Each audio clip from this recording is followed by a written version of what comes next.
Hello and welcome to the SHIPSHAPE podcast, a series of podcasts where we meet amazing people and talk about their experiences, personal, technical, and all related to the maritime world.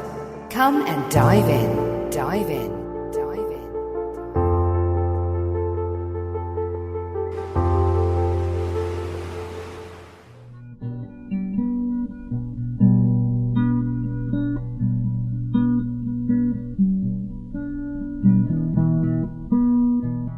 Welcome to the podcast, everybody. This is Talha Bhatti. With me is our brand new podcast host, Shannon Law. And today we're going to be interviewing a very special guest, and his name is James Evenson. Welcome to the show. He's been halfway around the world already. He's got dreams of sailing the other half. And we're going to learn about his adventures and what he's been up to. Welcome to the show, James. Thank you. Hi, James. Thanks for having me, guys. Yeah. So where should we start? How did you get into boating at all? Where does it all begin? Well, I grew up near the water, and I always had an affinity for it. And when I was 19, I went in the Navy, and I was on submarines for 5 years, and I met a guy there that was a sailor. And right when I got out of the Navy, he re-enlisted for another term, and he was moving his boat around Hawaii. He was on Oahu. He had gotten a slip inside Oahu harbor. And if you know that island, there's only one protected harbor, and it's all controlled by the military. So if you're military, you can get a slip inside. Anyway, it wasn't the best conditions. His rudder broke. He jumped in the life raft. He abandoned the boat, and there's these storms there, which are similar in a lot of the world. There's these like really, really small condensed storms that happen when like two huge fronts hit each other. And usually it's like in Panama, it happens. They call it Culo de Pollo. A little bit farther north, they call it the Tehuantepec winds. In Hawaii, in this case, they call them Kona storms. And basically, they're like mini hurricanes, like 60 knots for 20 minutes or 30 minutes or something like that. And he got hit by one of these. And, you know, it goes from a nice day of sailing to hell in 10 minutes. And he drowned. And it was always his dream. He was always talking about sailing around the world when he got out of the Navy. And I kind of bought a boat on a whim after he died. And I was just kind of thinking, like, what was Rob into? I want to see. And I ended up moving on that boat, and I've never lived on shore. And that was how many years ago? I'm thinking that was like 16 years ago. Nice. Yeah, and I really liked I got to know, I'm sure like you do, I got to know the boating community, and it's just a little bit more tight-knit. Like one time when I first bought that boat, I came back to the boat, and there was all new dock lines on it. And I was like, what the heck? Why? What happened here? Yeah. And so the people around me told me, oh yeah, the German couple on the next dock, they brought over some lines because your boat was hitting around and it was banging around in some strong winds. And so I went over to them and I was like, hey guys, here's $50 for the dock lines. I really appreciate it. And they're like, no, absolutely not.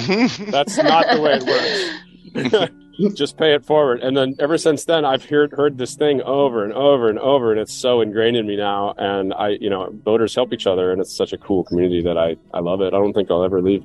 And you mentioned right before we kicked this off, you had mentioned the first boat you got was kind of not the right boat for you. Can you tell us a little about what that was and why it was wrong? That wasn't the first boat. That was my first cruising boat. The boat that I chose to sail around the world was a Morgan 41. And I didn't know what I was doing. So that is not the best boat for sailing around the world. It's a full keel, shallow draft. You know, it's really, really, really thick fiberglass, but it sails like a brick. And it's just not the right boat. I've seen like one, maybe two sailing around, and they don't really make it that far because they can't point. And like the way the dynamics on a sailboat work, on monohull anyway, is the deeper the keel, the higher you can point. And if you have a long keel, it's just a really heavy boat. And both those things together is just not a good combination. Anyway, the first boat I had, though, was a really nice boat. It was a Bob Perry designed Islander 28. And that thing, that's the one that got the new mooring lines. And I don't know how that I stumbled into this really good sailboat, but I didn't know what the hell I was doing then either. And I paid $5,000 for it. And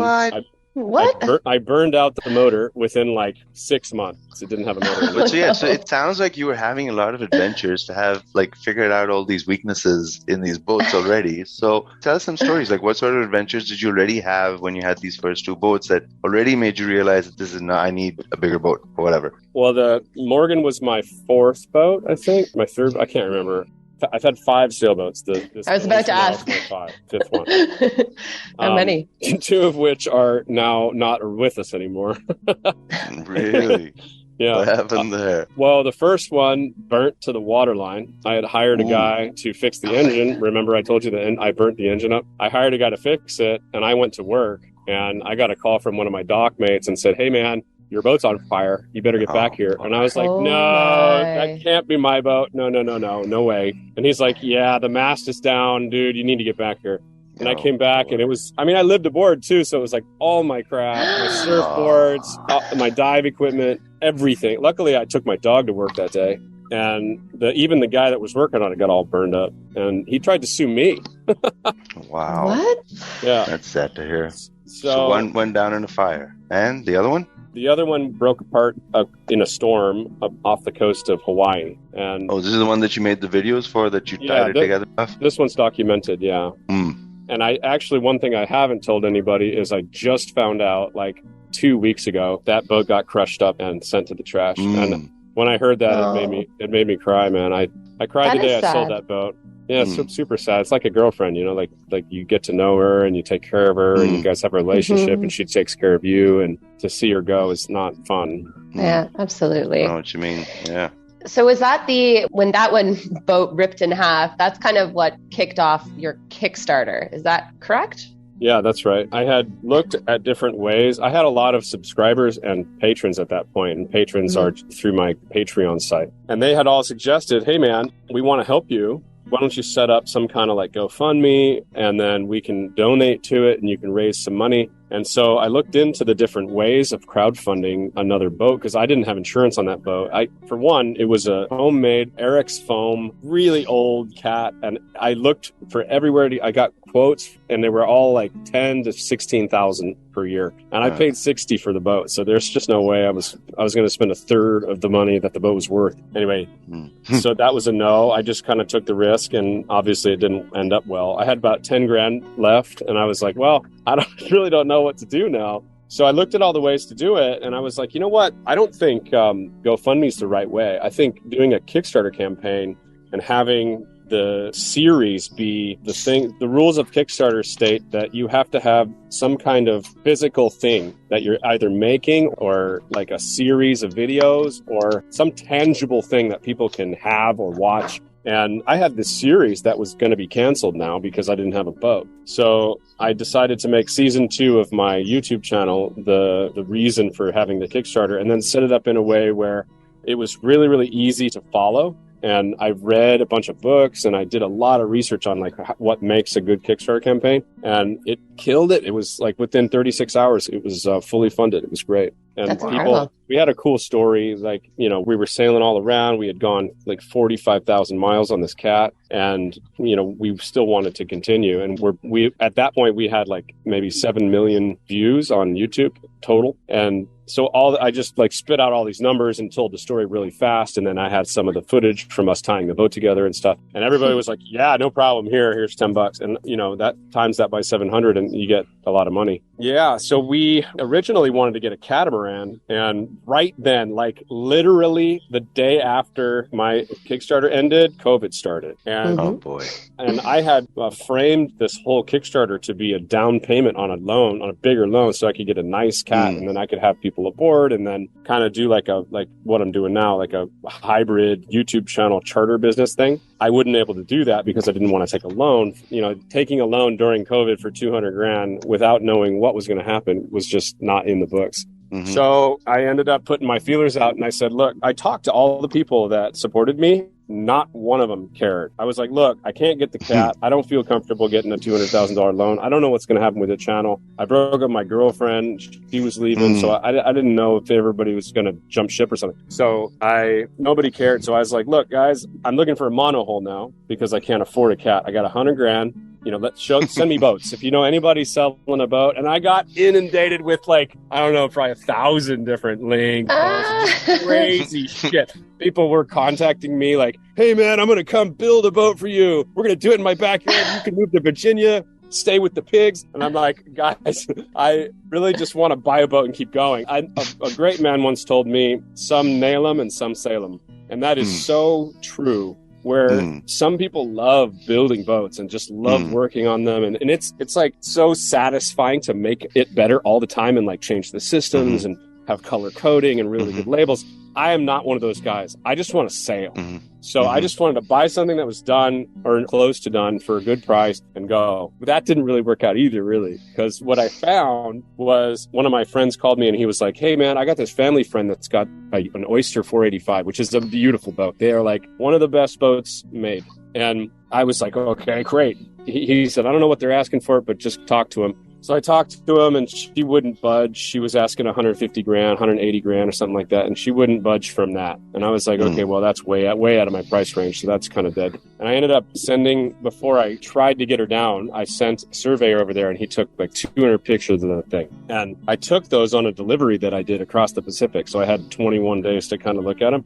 I decided I was going to manifest this boat. I was like, this is my boat. I want this is the one. So after I was done, like freaking out about this boat, I went through every single detail, zooming into the pictures and like wrote down everything that I thought that was wrong with the boat and needed to be replaced and updated and stuff because it was on the hard for like 5 years. And she didn't really realize how bad that is for sailboats. She thought she had just done the standing rigging. Well, 5 years on the hard in Curacao, which is a small island, doesn't have a lot of trees. That means all of the breeze is picking up the salt and just blowing it right on the boat. The whole rig was totally a write-off. So in her mind, she had just spent, 30 grand. But in my mind, that didn't matter at all. And so what I did was I just flew straight to her, knocked on her door, and I said, hi, I'm James. And then she was like, what are you doing here? I said, I'm here with 150 pictures, and I'm going to sit down with you, and I'm going to buy your boat today. And that's what happened. And she was super cute. She was super sweet about it. We still talk. And then I started the journey of like refitting this boat, which,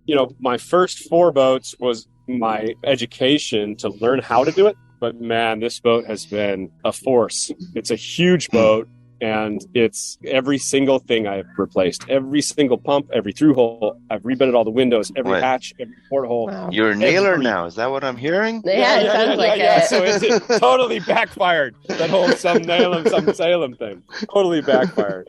And then I got the thing so it was done. And then as I was doing this thing, and as my life was changing, because now I was solo, I didn't have a girl, I was doing the channel and the refit on the boat at the same time, which was horrendous. And I decided that I was just going to tangent off and do something else in sailing, but something else. And so I was going to get the boat to the best shape I could, sell the boat, make a little profit, and then like fold that into something else. I wanted to have a different kind of adventure. And I did another transatlantic delivery. And on that delivery, I thought about it. And I was like, you know what? I can't give this boat away without having an adventure on it. I need to have, sow the fruit of what I've been working on for so long. So I decided that I was going to go around South America and I was going to see Patagonia and South America, because the last time I was on the Cat in Easter Island, 5 boats came up from Ushuaia through the Beagle Channel and came to Easter Island, like from there to Easter Island. And they were all the coolest guys. I mean, like the coolest boats, weird, crazy shit. And then the coolest people, coolest stories, best pictures, most chill sailors. Like they just, just different, cut from a different cloth kind of thing. And they all told me, it's like a litmus test for sailors. If you go down there, you're real. You're not just doing it on the weekend on a lagoon. You know what you're doing. You got to, because it's dangerous. So Gotcha. Ever since then, I've always wanted to see that. And at the same time, I thought, it's been 7 years on the YouTube channel. I think I want to break from the YouTube channel, not to stop it, but just not to rely 100% on that income stream alone. Yeah. So I decided to launch another business doing charters. So I can sell 3 to 4 spots on the boat, depending on what kind of leg it is, how much room we have. And I put together a website. I taught myself WordPress, and I did all the research on how to. Usually, I don't really make a sale plan more than a couple months in advance. This is 18 months in advance that I'm trying to figure out, like, what's the best time to go around the Horn? What's the best time to be in Easter Island? What's the wind? What's the prevailing winds to go up the eastern coast of Brazil? It's all things that you got to think about. And I finally got all the information and I put it together, and I just basically worked backwards from the Horn on both ways, both directions. And And then I launched that, not even knowing if anything would sell. This is like 3 months of work or something. And I'm sold out until Easter Island right now, man. It's really awesome. I saw that on the website. That's congratulations. That's exciting. Thanks. Yeah, we just finished our second charter. And I've done chartering before, but not like this. I'm packaging, I'll say it, more like a cruising experience, not so much a charter. What I tell people is there's only 3 rules on my boat. Don't fall off. Don't be an asshole. Don't be an asshole. That's number 3. I can't remember number 2 now. You got me on the spot here. Yeah, whatever. Anyway, it's just like some cheesy thing that basically rules means... were meant to be broken. Yeah, exactly. Yeah. Sounds like these ones are bendable. Well, basically, like the whole idea is it's cheeky, it's tongue in cheek, and really just be cool. Don't be crazy. I don't want anybody that's going to freak out if we run out of ice or if there's a problem with the bridge or something like that. And have you run some charters already then prior to this? Yeah. Awesome. We did a few on the Cat, and the Cat was really small though, so we couldn't really do charters. And then I've always had paying crew, but usually the way I did it before was they just paid per day. So like $100 a day, and all the food is included. You got to buy your own alcohol. And then now what I'm doing is it's a blanket price for the whole time, and everything's included. Alcohol, beer, food. I spearfish every day. It's been really fun in the Sandblast because I get to go spearfishing every morning to get food for all these people. And after I'm done fishing, I'm pretty good. So I'm just there to like, oh, you want to go snorkeling now? Okay, cool. We get to go out in the dinghy. Or, hey, guys, we're going to cook the fish on the beach. I'm going to go start a fire. Come over whenever you want. And then we have a bonfire on the beach. I bring the guitar. It's been super, super awesome to invite all these people into that world. That's awesome. Wow. Yeah, I'm sure you're inspiring a lot of others to take a hard look at this lifestyle and figure out if it's for them, because it's pretty awesome.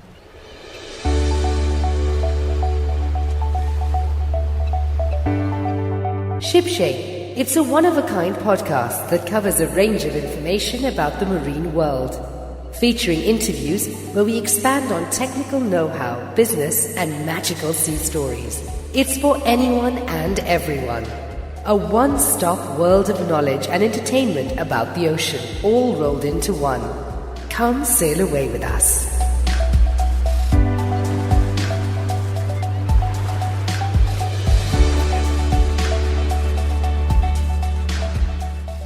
So our listeners love tips, and James, give us, like, because you sound like an entrepreneurial sort of guy anyway, even with the whole Kickstarter, and like this sort of business didn't exist and you just created it out of thin air.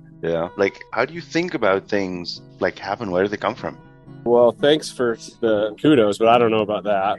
I don't know. I guess like the saying is, necessity is the mother of invention. And, it was either sink or do something in that Kickstarter. And a couple of people have followed my lead on the Kickstarter thing and done very well. So I think it wasn't so much that I knew what I was doing or that I was super lucky. It's that I had built a community around that already. And that's the very most important part about like any sort of crowdfunding is you have to have community. It's the same if you were a musician. People don't get signed not being known these days. They sell 20,000 records and then they approach the record company and they're like, look, we need distribution. Yeah. This is the deal. It's kind of more of a artist-based entrepreneurial program. And that's kind of what I'm doing too. I just want to have like a couple different income streams. I'd like to write a book and then, like kind of diversify a little bit. And then it makes it a lot easier to go through those swings because the lifestyle is a little bit cyclical to have a YouTube channel I'm talking about.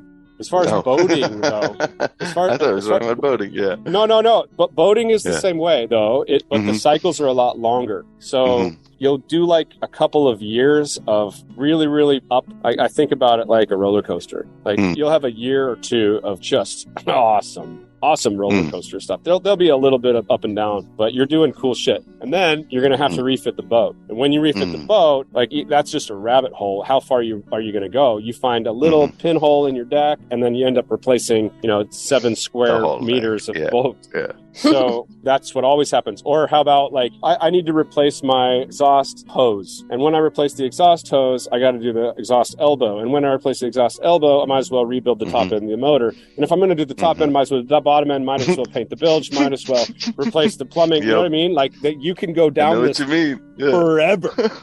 And and I've been there so many times. I've been there. Yeah, but the most important thing I would say, if you're going to buy a boat, is make sure that you get that bastard watertight, and not just water. Because if it's rain and it's watertight, it's a whole different thing than if you're out to sea and the boat's flexing and the water's pouring in and it's getting all over your guests. Like, that just can't happen. So rebedding is almost the most important part of having a plastic boat. And now I'm on a tangent and I don't know where I started. Solid words. That's a good tip, right? I think. Yeah, especially because I noticed that, like, I don't know if the McGregor, for example, isn't a blue water boat, right? So, but like, right? And by the island package, you're already into blue water sailing, right? So what made you make that jump? Because I need a blue water boat. And obviously, and being watertight is super important on a blue water boat. I never had a McGregor. I had an Islander 28. That was the Bob Perry. That's different than the Bob Perry. Island Packet. But Island Packets are great boats too. Those are really nice blue water boats. What made me jump to that was probably the plan all along. I think the Islander 28, my interim boat, like, okay, we're going to try this out. It's cheap. If I sink it, I'm not going to be like destitute. Although I will be homeless. And, it's just been like a constant move. Like, from the Islander, I bought a Catalina 27 and then an O'Day 32 and then a Morgan 41. And then that cat, I actually went down to a 37 foot, but I got a cat. So it was a lot bigger. Like I just wanted to try a cat. It was almost like a whim. Like, oh, well, I've had all these monohull boats. I might as well try a cat now. And then that's what I had.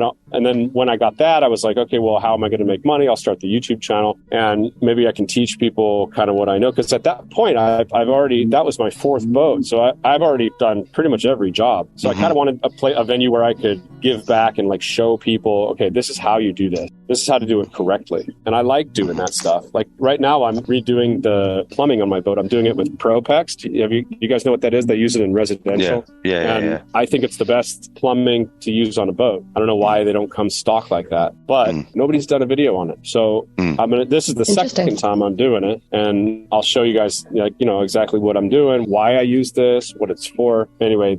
Another tangent. I love it. Tangents are great. But they're great and encouraged. The point of starting the YouTube channel was to kind of like show people and then make enough money to be cruising while inspiring or showing people, or, I like to teach. And then the Oyster kind of just fell after that. Like, now that I've been around all these boats all over, what are my favorite boats? Oyster was definitely one. And I got really lucky to find that's in a class of its own, specific right? boat. Yeah. Yeah, I got lucky. Yeah, it's probably not my most favorite boat, but up there in the top 5. Yeah. So you mentioned you do, I was just going to say, back to, your sharing in the community. I was really curious about, you do document quite a bit of your life on board. And I was curious of what you don't share and, what we're missing out. What's the behind the scenes? We're always naked. No, I'm just kidding. Did you hold up your resolution? Didn't you make a resolution last year? Exactly. Yeah, I want to do a hashtag. Yeah, hashtag naked sailing. Yeah, do it. You'll get a lot. We're naked. No, seriously though, we are naked a lot. So fair enough. We have to one with nature every time. Yeah, it's part of sailing. The other day, I swear, this is a funny story. I don't know if you want this one on the channel or not, but you can cut it out. Oh, please tell us. I got up, and it was like, I don't know, 11, and I had to pee, and I did one of the Superman thing where you, like, both of your fists are on your hips, and you're like, I'm peeing off the boat and Supermaning it off. And then I look over, and there's a guy in his cockpit next to me, and he looks straight at me and just looks down. I was like, oh my God. I think we can keep that one, though. And then it happens a lot. I mean, the boating world happens. There's the conundrum. Well, that's a really good question, actually, because like, in part it's going to be funny, and in part it's going to be serious and real. So the real part of that question is, like, what don't you share? And man, I tell you, I'm getting so sick of filming stuff.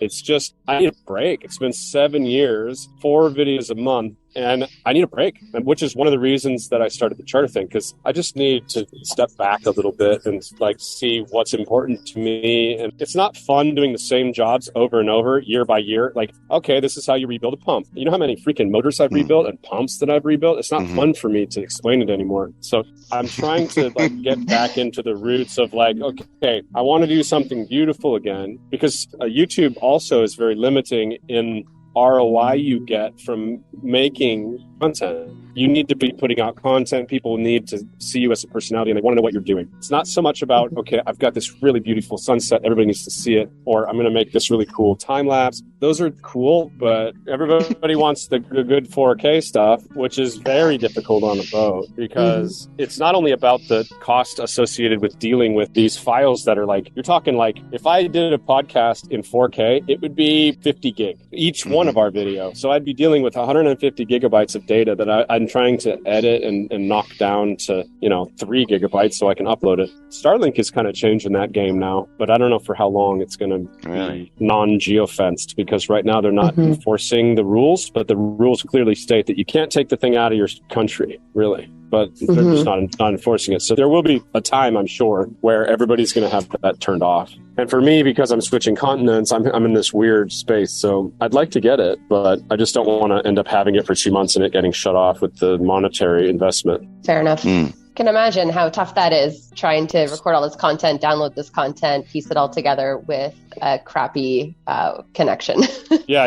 What a nightmare. Let me finish my other statement real quick, or a thought real quick. So I draw a line with my relationship. I don't give any information about my personal life, and I don't want that on the internet. People ask me all the time for that, and I just, no, that's my line. And well, to get on camera, if you are sinking, if your boat's sinking and you pull out a camera, like, you're crazy. You're the one that needs to be doing things.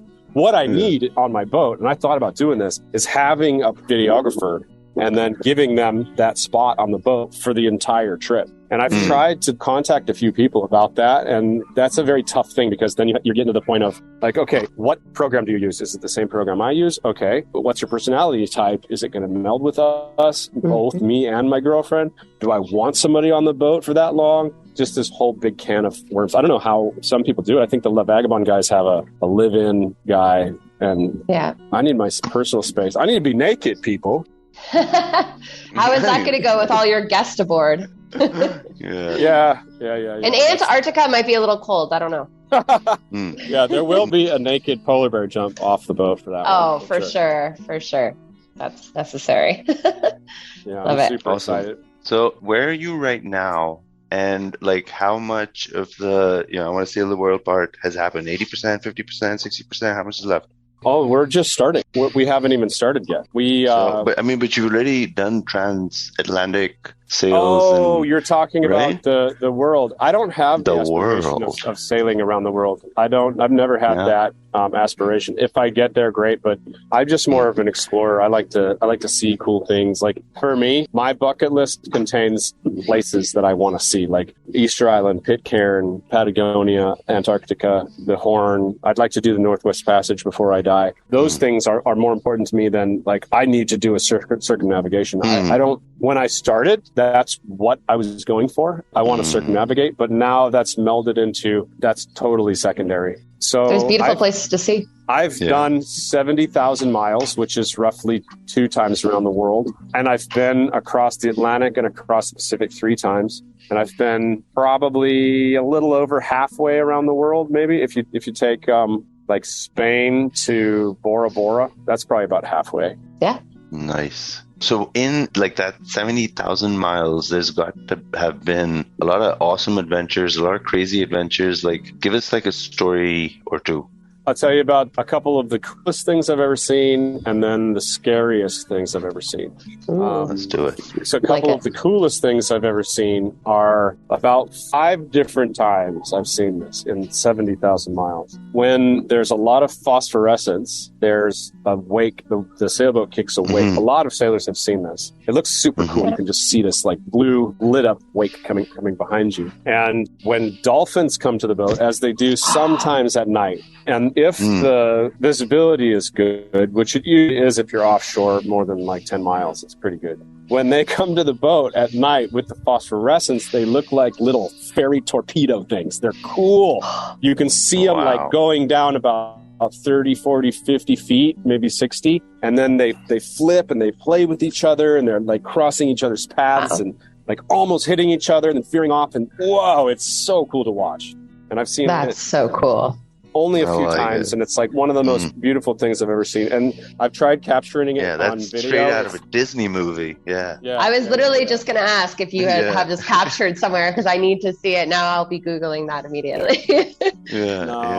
No, unfortunately, it's just, I don't have the right camera for it. I suppose you'd need some kind of like gimbal so it doesn't shake, and then really low light aperture. So the thing about cameras is the technology is the wider the aperture and the longer that you leave the shutter open, the more light will come through. Well, the longer that you leave a shutter open, it makes the image blurry if you're moving around. So like those huge nightscapes that you see with all the stars, that's like they're leaving it open on a tripod for 2 minutes. I can't do that on a boat. So I don't know how to do it. One of these days I'll figure it out though, or maybe the technology will get there. But there's a lot of good video capture things out there, I think, now that have good night fingers sight, crossed. Animations till then. Okay, so that was one thing, and then like next time you're on a boat at night, listen for the blowholes coming open from those dolphins and see if you can't see that. It's beautiful. It's so pretty.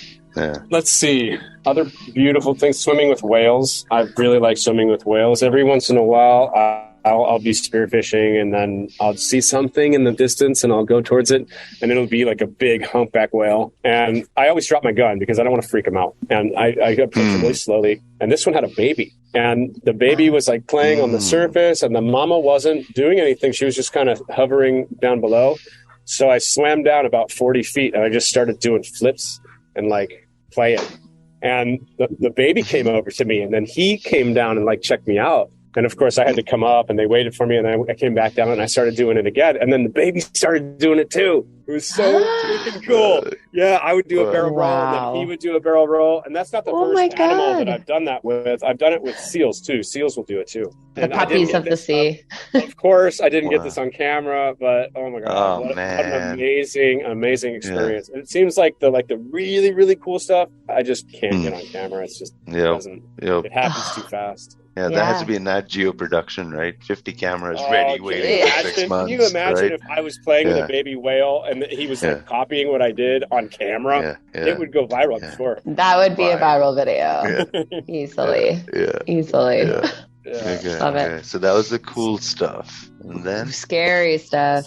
Bring on the spooky. Stuff. Let's see. Lightning scares me. I've been sailing through thunderstorms where the lightning is literally hitting like 2 boat lengths from me. And I have no idea, because everything in my mind says I'm the tallest thing out here for miles. It should be hitting my mast, but it just doesn't. And then I've also seen a lot of, not a lot, but I've seen water spouts, like tornadoes in the sea. Which those are pretty cool. They're cool. Admit, they're pretty neat. But you don't want to get hit by one. Yeah, I saw a big baby one once, and it looked really cool. But I was just like, that thing bigger would be so freaky. Yeah, they're scary. They can be. It's not going to like break your boat. I don't think it would rip the mast down unless all your sails were up. But it would probably like suck everything off your boat, like eat people. And I was almost finished my book. No, the last chapter. I'll never know what happens to Harry Potter. Oh God. And then a couple of the other things are, of course, storms, like big storms and big waves. Big waves don't really scare me anymore. I've never actually seen anything bigger than about 10 meters. About 30 feet, and they weren't breaking too. So I've met like a really, really nasty storm. But I have had my boat break a couple times, and when you're in a storm and your boat breaks, then you're in the shit. Well, that's what really sucks. All bets are off. Some really, really bad storms, like low and 45 sustained, and just turned with it, ran with it, went inside, shut the doors, turned the autopilot on, and then it was raining so hard. I remember being inside and having the autopilot on, not being able to, I was like, well, we got to look out. Like, what if we hit something? And I went out with a mask on, and I still couldn't see anything. It was just like torrential downpour. So hope to God we didn't hit anybody. Yikes. No kidding. Yep. Wow. Yeah, that's part of the package, though, right? That's like, and then the next day there were dolphins in the water, right? Yeah. Good and bad days. Yeah, exactly. For sure. There's always the calm after the storm. Yep. This is where like the choice on electronics for the boat comes in handy. If you're going to buy electronics for your boat, which I am a proponent of not using any electronics on your boat, except for obviously a VHF radio and some AIS probably. But people should learn how to sail their boats without it. That's all I'll say about that. When you go to buy, like, say, if you don't have an unlimited budget and you're trying to budget $900 for AIS and $2,700 for a radar, and wind instruments like $500 plus all the brain and stuff. So you're looking at like, say, $15,000 for all this electronic stuff. The most important things are autopilot. You got to have a strong autopilot. And then VHF and AIS, in my opinion. When you're looking at things like radar, what you need to do is weigh out, am I going to get to do a passage longer than 10 days? Why 10 days? Because that's where current weather forecasting is at right now. They can forecast about 10 days out. After that, it's just best guess. And basically, it's like 80% of the time it's wrong. So if you're going to go on a passage that includes more than a week sailing, you might get hit by something big. And if you do, what you do is you just turn with it and run with it. And as you're running with it, if you're in conditions like I was in, you won't be able to see anything. Hence, having radar would be very helpful. Or if you're planning on sailing into like north of 50 degrees or south, then you're going to get up into like fog, maybe 45 degrees, and you're going to need radar for the fog. It does get down into like California has fog sometimes, but usually you're not going to really need it. Although I will say one more story. I was sailing my Morgan in LA Bay and almost never gets fog there. So f***ed out that I didn't know where I was going. Like at that time, I didn't have any electronics, no GPS, nothing. And I was coming back from Catalina Island, about 35 miles, and I wasn't sure exactly where to head. So I didn't know that I was that close to the shore until I saw surfers next to my boat. Which is super scary. I turned around really fast. We turned around really fast, and I was like, okay, we're not in the right spot. Wow. I must have freaked those guys out. Yeah. No kidding. Yeah. They're like, ooh, he's ballsy. Yeah, that's the prelude to all those horrible videos of you see boats, sailboats beached along the coast. There's always this one bad decision. So, James, you've been doing this for a while. What sort of trends have you seen developing, and how do you think things are going to turn out the next few years? Trends. So let's in the cruising space. Yeah, I mean, generally, for example, they've been saying that they've seen the most in the pandemic years, and seen the most, boats sold, yachts sold ever, and there a lot more young people are coming through as well. The average age has also gone down to 40 or something. Yeah, I think it's much more attainable, especially with everybody buying boats and not knowing what they're doing. And then all those boats are going to come for sale in a few years, and there's going to be a mass exodus. I'm sure. But it's a hard thing to say because a lot of people get into it because of the YouTube thing, and then it's not an easy life. So there's going to be a lot of people quitting. But yeah, I've seen a lot more people on bigger boats, like plus 45 feet. I mean, as I look in this marina right now, almost every single boat is over 45 feet. Lots more catamarans, which I think is a good and bad. I think people need to be educated on the differences between sailing and monohull and a cat, but that's a different conversation. Just on a closing note, though, maybe just anything you want to share with our listeners and where they can find you. And yeah, sure. I think you should get out there. Don't be scared of it. It's not easy, but if you're the type of person that can, change your oil on your car and you don't mind doing it, then you can do anything on a boat. You can learn it. So there's YouTube, there's mentors. I would love to mentor you if you're really thinking about getting into it. I do it for free. I don't ask for money. I just want people to, not buy the wrong boat. So you can find me at sailingzingaro.com. And if you'd like to sail with me, that's another place you can find me there to see my schedule, and my YouTube channel. And there's contact me through my site, my channel, my Instagram. Just look up Sailing Zingaro and you can find all that stuff. Awesome. Thanks for having me, guys. Really appreciate it. Yeah, no, it was great. We got to hear a bunch of stories, but I think there's totally room for an episode 2. So let us know when you get better. Yeah. Okay. Yeah. I'm gonna get some soon, and then we'll do one from out to sea, huh? Deal. That'll be even better. Okay. And again, thank you so much, and best of luck with all your adventures. Yeah, thank you, Appreciate guys. it. Be Take safe out care. there.